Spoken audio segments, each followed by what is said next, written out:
মানে তেঁতুলটা হচ্ছে পুরো মিষ্টি, কিন্তু তেঁতুলের গন্ধ রয়েছে, গন্ধটা পুরো সেম কিন্তু ভীষণ মিষ্টি মনে হবে।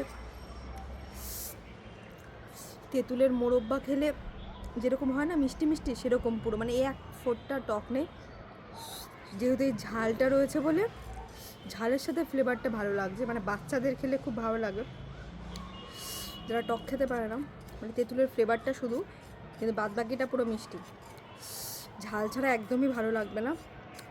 তাও বাঙালির ইমোশন তেঁতুল বলে কথা।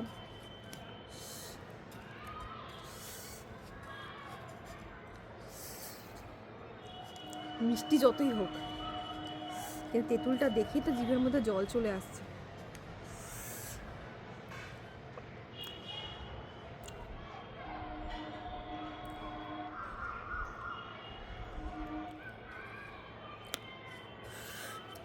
তো চলো টাটা।